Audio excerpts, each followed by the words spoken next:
یہ ایک عجیب و غریب ہاسٹل تھا جہاں اس وقت ہم رہنے کے لیے آئے تھے۔ ماں کی پڑوسن نے بتایا تھا کہ اس ہاسٹل میں غریب اور بے سہارا لڑکیاں فری میں رہتی ہیں، تو ماں یہ سن کر ہم سب بہنوں کو اٹھا کر یہاں لے آئی تھی۔ ماں ہمیں باہر کھڑا کر کے خود اندر بات کرنے چلی گئی۔ میری بڑی بہن ہمیں دیکھ کر کہنے لگی، یہ جگہ کچھ عجیب سی نہیں ہے؟ اس کا نام اناتھ آشرم ہوتا یا پھر کچھ اور تو بات سمجھ میں آتی، مگر لڑکیوں کا ہاسٹل نام رکھنے کی کیا وجہ تھی؟ میری دوسری نمبر والی بہن کہنے لگی، ارے پڑوسن نے تو بتایا تھا کہ یہاں صرف بے سہارا لڑکیاں رہتی ہیں، ہو سکتا ہے کسی امیر آدمی نے بنا کر دیا ہو۔ ابھی ہم یہ سب باتیں کر ہی رہے تھے کہ میری ماں باہر آ کر بولی، اندر آ جاؤ لڑکیوں، وارڈن نے ہمیں یہاں رہنے کی اجازت دے دی ہے، آج سے ہم یہیں رہیں گے۔ ہم سب ماں کے کہنے پر وارڈن کے پاس چلے گئے، جو ہمیں ہمارے کمرے میں لے گئی۔ اس نے ماں کو الگ کمرہ دیا تھا اور میری بڑی دو بہنوں کو الگ، اور میں اور مجھ سے چھوٹی کو الگ۔ پوچھنے پر کہنے لگی کہ ہاسٹل کا رول ہے ایک کمرے میں صرف 2 جن رہ سکتے ہیں۔ یہ تو واقعی کمال ہو گیا تھا کہ یہاں آ کر کمرہ ہی الگ مل گیا تھا۔ میری سب سے بڑی بہن 17 کی، اس سے چھوٹی 16 کی اور میں 15 سال کی تھی، جبکہ مجھ سے چھوٹی 10 سال کی تھی۔ ایک ابھی 1 سال کی تھی جو ماں کے پاس رہتی تھی۔ ہم بہنیں یہاں اپنی ماں کے ساتھ ہاسٹل کی زندگی میں بہت خوش تھے۔ باقی لڑکیاں بھی یہاں ہماری طرح آزادی سے رہ رہی تھی۔ ایک دن میں صبح صبح باہر نکلی تو ہاسٹل کے لان میں ماں اور وارڈن کو ہنس ہنس کر باتیں کرتے دیکھا۔ میں حیران ہوئی کہ یہ کیا ماجرا ہے۔ وارڈن کے بارے میں تو سنا تھا کہ وہ بڑی سخت ہے اور جھگڑالو سی ہے، تو میری ماں سے اس کی دوستی کیسے ہو گئی؟ ماں سے کچھ دیر بعد میں نے پوچھا تو ماں کہنے لگی، ارے پاگل، وارڈن جیسی عورتوں سے دوستی کرنی پڑتی ہے، تبھی ہم جیسے لوگ یہاں رہ سکتے ہیں۔ مجھے ماں کی بات سمجھ میں نہ آئی کہ یہاں کیا چکر ہوا، بھلا اس سے دوستی کرنے میں ہمارا کیا فائدہ؟ لیکن میں چھوٹی تھی تو چپ رہ گئی۔ دھیرے دھیرے وہاں کے اور راز مجھ پر کھلنے لگے۔ وہاں کئی لڑکیوں کو باہر جانے کی اجازت تھی اور کئی کو نہیں تھی۔ ایک دن میں نے اپنی دونوں بڑی بہنوں کو ماں کے ساتھ باہر جاتے دیکھا تھا، مگر جب میں نے باہر جانے کی ضد کی تو وارڈن اور ماں دونوں نے ڈانٹ کر اندر بھیج دیا۔ میں روتے ہوئے اندر آ گئی۔ میرا بہت دل چاہتا تھا کہ میں بھی باہر کی دنیا دیکھوں، کیونکہ یہاں زندگی قید سی لگتی تھی۔ اس میں کوئی شک نہیں تھا کہ یہاں کا ماحول اچھا تھا اور لڑکیوں کی ہر حرکت پر نظر رکھی جاتی تھی، مگر میں پھر بھی مجھے کچھ بے چینی سی لگتی۔ ماں کچھ گھنٹوں کے بعد بہنوں کے ساتھ واپس آئی تو میں نے سوالیہ نظروں سے دیکھ کر پوچھا کہ کدھر گئی تھی، مجھے ساتھ کیوں نہیں لے کر گئی؟ ماں کوئی جواب دینے ہی والی تھی کہ اسی وقت وارڈن آ گئی اور ماں اور بہنوں کو باہر بلانے لگی، تو وہ سب اٹھ کر چلی گئی اور بات ادھوری رہ گئی۔ اگلے دن میں نے ہاسٹل کی کئی لڑکیوں کے پاس نئے کپڑے اور جوتے دیکھے۔ پتہ چلا کہ وارڈن کی سالگرہ تھی، اس لیے اس خوشی میں اس نے بڑی لڑکیوں کو تحفے دیے ہیں۔ لیکن اسی رات کچھ ایسا بھی ہوا جو دیکھ کر میرے ہوش اڑ گئے۔ ہاسٹل میں 2 لڑکیاں تھیں جو ہمارے آنے کے کچھ دن بعد ہی آئی تھیں۔ وارڈن نے انہیں بھی کپڑے دیے تو ایک لڑکی کپڑے پھینک کر کہنے لگی، اسے لے جاؤ، ہمیں نہیں چاہیے تمہارے یہ سستے اور گھٹیا کپڑے۔ وارڈن نے آگے بڑھ کر اس لڑکی کے منہ پر تھپڑ مارا اور کہنے لگی، میں جانتی ہوں بہت اکڑ ہے تم لوگوں میں، اور جو چکر تم دونوں چلانے کی کوشش کر رہی ہو وہ بھی مجھے معلوم ہے۔ اس ہاسٹل میں رہنا ہے تو یہاں کے قاعدے اور قانون بھی ماننے ہوں گے۔ وارڈن ان لڑکیوں کو بری طرح ڈانٹ کر چلی گئی۔ میں واپس جانے لگی کہ ان لڑکیوں کی باتیں سن کر رک گئی۔ ایک بہن دوسری سے کہہ رہی تھی، دیدی ایسے کپڑے تو کبھی ہم نے اپنے نوکروں کو بھی نہیں دیے پہننے کے لیے، اور آج ہمیں پہننے کو مل رہے ہیں۔ اس کی بات سن کر میں چونک گئی اور دروازے کے پیچھے سے باہر نکل کر پوچھا، کیا تم دونوں اتنی امیر ہو؟ پھر یہاں کیسے ہو؟ بڑی بہن کہنے لگی، ہم تمہیں یہ سب کیوں بتائیں، تم جا کر اپنا کام کرو، چھپ کر ہماری باتیں کیوں سن رہی ہو؟ مجھے ان دونوں لڑکیوں سے ایسی بات کی امید نہیں تھی، میں نے تو بس ہمدردی کی تھی۔ میں نے باہر نکلنے سے پہلے اس بڑی لڑکی کی آواز سنی، وہ اپنی چھوٹی بہن کو تسلی دیتے ہوئے کہہ رہی تھی کہ تم فکر نہ کرو، ارجن ہمیں یہاں سے لے جائے گا۔ میں سن کر چونک گئی، اوہ تو کسی لڑکے کا چکر ہے۔ میں سارا دن ہاسٹل میں خالی ہی تو ہوتی تھی، اس لیے کبھی کسی کی جاسوسی کرتی تو کبھی کسی پر نظر رکھتی، کیونکہ اس کے علاوہ مجھے اور کوئی کام نہیں تھا۔ 2 دن بعد میں نے پھر سے ماں کو بڑی بہنوں کے ساتھ باہر جاتے دیکھا۔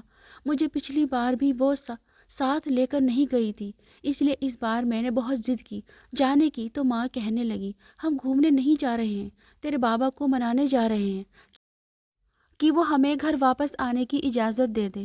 میں نے منہ بنا لیا کیونکہ میں اب اس گھر میں واپس نہیں جانا چاہتی تھی جہاں سے ہمیں بے عزت ہو کر نکلنا پڑا تھا۔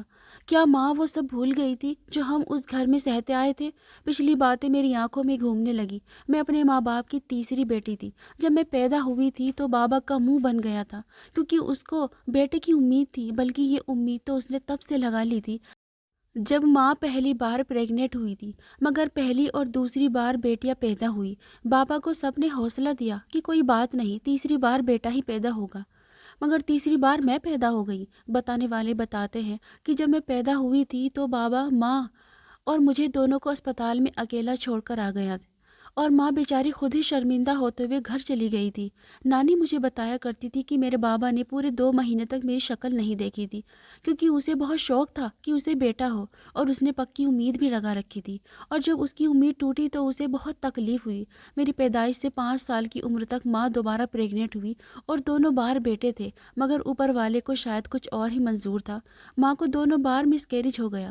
پھر کچھ عرصے بعد وہ پھر سے پریگنٹ ہوئی تو بابا کی امیدیں بھی بند گئی کیونکہ ماں کی طبیعت اب ٹھیک رہتی تھی۔ ماں نے بھی سوچا کہ اس بار تو ضرور لڑکا ہی ہوگا۔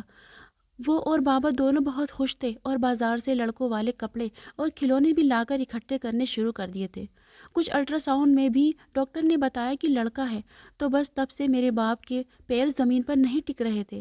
وہ بہت خوش تھے۔ سارے خاندان میں اعلان کر دیا تھا کہ میرا بیٹا ہونے والا ہے، مگر ہماری قسمت ہی کچھ ایسی لکھی تھی کہ خوشیاں زیادہ دیر تک ہمارے گھر ٹھہرتی ہی نہیں تھی۔ جس دن ماں کی ڈلیوری ہونی تھی اس دن ہمارا پورا خاندان اسپتال میں جمع تھا۔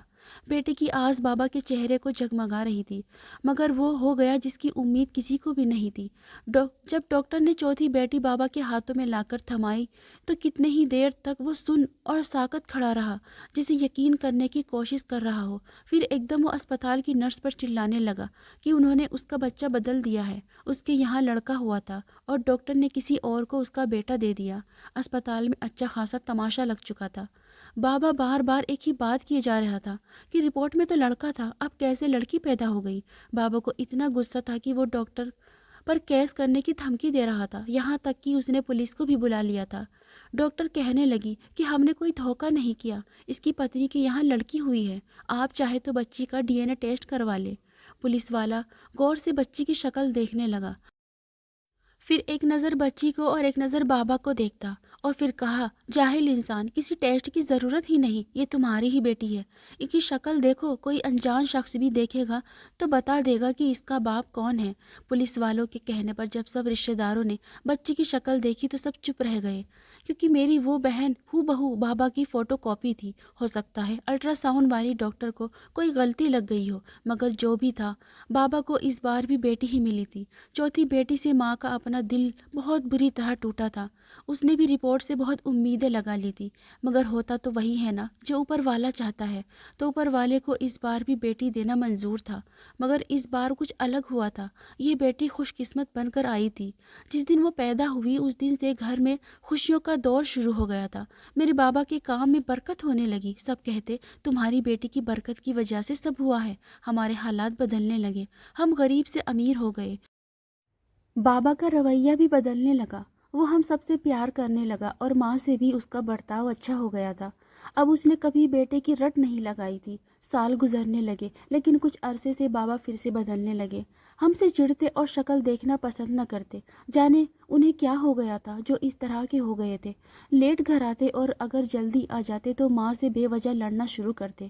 انہی حالات میں میری بڑی بہن نے انٹر کر لیا تو ماں کو اس کی شادی کی فکر ہونے لگی۔ تب بابا کا رویہ کھل کر سامنے آیا کہ پچھلے 2-4 سالوں سے ان کے اندر کیا پک رہا تھا۔ میں نے خود اپنے کانوں سے سنا تھا۔ وہ ماں سے کہہ رہے تھے، تم ایک ناکام عورت ہو، اتنے سالوں میں ایک بیٹا تک مجھے نہیں دے سکی، اب میری یہ ساری جائیداد کس کے نام ہوگی؟ کون ہوگا میرا وارث؟ لڑکیاں تو پرایا دھن ہوتی ہیں، بیاہ کر کے اپنے گھر چلی جائیں گی تو کیا غیروں میں اپنی ساری دولت بانٹ دوں؟ ایک بیٹا ہوتا تو میرا وارث، میرا سہارا بنتا، کاروبار سنبھالتا۔ یعنی ابھی تک ان کے دل میں جو بیٹے کی آس تھی وہ ختم نہیں ہوئی تھی، جبکہ ہم سمجھتے تھے کہ وہ سب کچھ بھول بھال چکے ہوں گے۔ اور پھر ہم نے ایک چونکانے والی خبر سنی۔ 10 سال بعد ماں پھر سے پریگنٹ ہو گئی۔